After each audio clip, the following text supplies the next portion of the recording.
nouvelle vidéo concernant les bonnes résolutions en cette nouvelle année. Donc cette semaine, je vais vous donner des conseils pour vous aider à résister à vos pulsions. Alors premier conseil, tout d'abord, il faut savoir qu'il faut manger équilibré, tout simplement parce que quand on a une insuffisance en fait en sérotonine et ou en dopamine, eh bien il se trouve qu'on a des envies irrépressibles de manger et notamment de manger du sucré. Alors en fait ces deux neurotransmetteurs sont en fait synthétisés par l'organisme et évidemment pour être synthétisés ils ont besoin de certains acides aminés, notamment la phénylalanine et puis évidemment le tryptophane.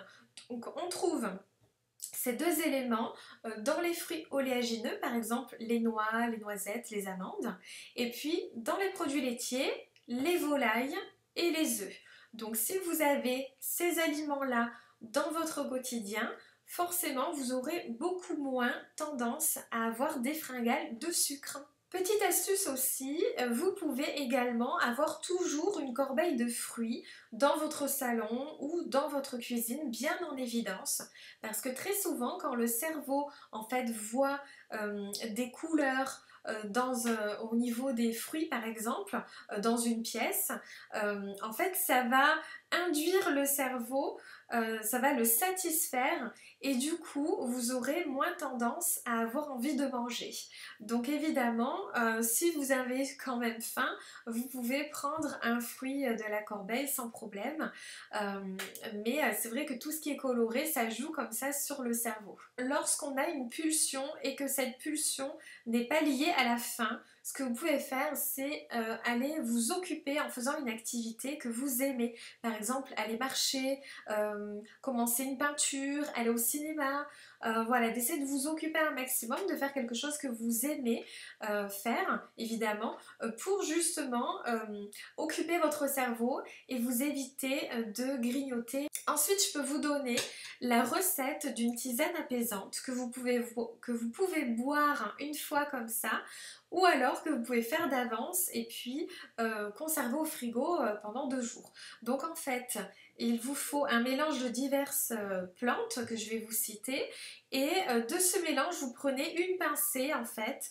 que vous mélangez avec de l'eau frémissante, vous laissez en fait infuser pendant 10 minutes et puis après vous filtrez. Alors pour ce il vous faut un mélange en fait de 40 g d'aubépine, de 30 g de tilleul, de 40 g de mélisse et de ce mélange vous prenez une pincée que vous mettez dans de l'eau frémissante, vous laissez 10 minutes infuser en dehors du feu hein, évidemment et puis ensuite à partir de là dans 250 ml d'eau et à partir de là vous pouvez boire cette tisane qui est apaisante et que vous pouvez préparer d'avance évidemment à conserver au frigo pendant 2 jours. Autre chose aussi que vous pouvez faire, c'est pratiquer une activité sportive en plein air, notamment pour bénéficier évidemment de la luminosité et de l'air de l'extérieur. Ça aide beaucoup au niveau du moral et au niveau hormonal à se sentir bien et donc à éviter d'avoir des fringales puisqu'en général quand on fait une activité sportive, on n'a pas envie de grignoter parce qu'on n'a pas envie de perdre tous les bénéfices qu'on aurait évidemment eu grâce à l'activité, donc c'est vrai que c'est très important. Alors ce qu'il faut également c'est manger en étant conscient de ce qu'on mange, c'est-à-dire de bien prendre son temps, de bien mâcher et d'éviter de regarder la télé, de lire en même temps, voilà, pour avoir pleine conscience en fait de ce que vous faites et pour ressentir la satiété vraiment au bon moment. Donc ça c'est important pour arriver à gérer les quantités dont vous avez besoin au niveau satiété dans votre quotidien. Évidemment, il faut également faire attention aux quantités que vous mangez au repas, qu'elles ne soient pas trop basses. Parce que moins on mange et plus on risque d'avoir faim tôt après le repas. Donc n'hésitez pas, si vous avez déjà une alimentation équilibrée et que vous avez quand même des fringales dans l'après-midi, n'hésitez pas à rajouter un petit peu plus de féculents, un peu plus de légumes, une tranche de pain de plus le matin. Si vraiment vous voyez que vous mangez votre petit-déj bien complet et que dans la matinée malgré tout vous avez faim, bon bah ça veut dire que vous ne mangez pas suffisamment. Donc n'hésitez pas à rajouter une tranche de plus au petit-déj ou au moment des repas, à manger une cuillère de plus de féculents, de légumes, voilà vraiment, ou un peu plus de crudité. Mais ce n'est pas normal d'avoir faim tous les jours entre les repas. Après tout dépend les horaires évidemment que vous avez entre les repas, mais en général on ne devrait pas manger entre, et pour ce il faut veiller à manger suffisamment en quantité au repas.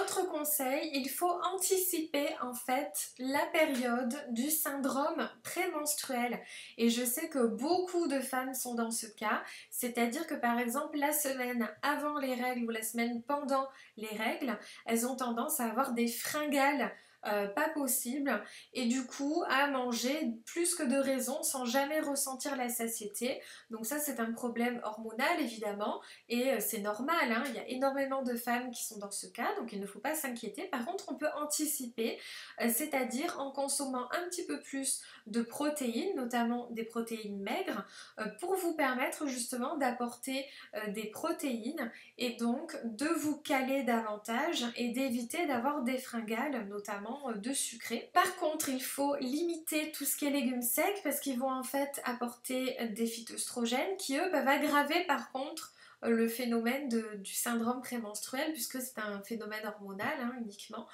Donc il vaut mieux éviter quand même les légumineuses pendant cette période-là, mais d'axer un petit peu plus sur les protéines et notamment les protéines maigres. Voilà, cette vidéo est terminée. J'espère qu'elle aura pu vous aider et vous donner des conseils dans votre quotidien pour justement vous aider à résister à vos pulsions. Et puis en tout cas, je vous retrouve la semaine prochaine pour une nouvelle vidéo et un nouveau thème. Donc pour le mois de février, nous allons parler de la détox de sucre. En fait, vous aurez 2 vidéos là-dessus, vraiment spéciales sucre, puisqu'on en trouve caché partout, et donc je vous donnerai des conseils justement pour vous permettre de vous détoxifier du besoin du goût sucré. En attendant, je vous souhaite une très bonne semaine.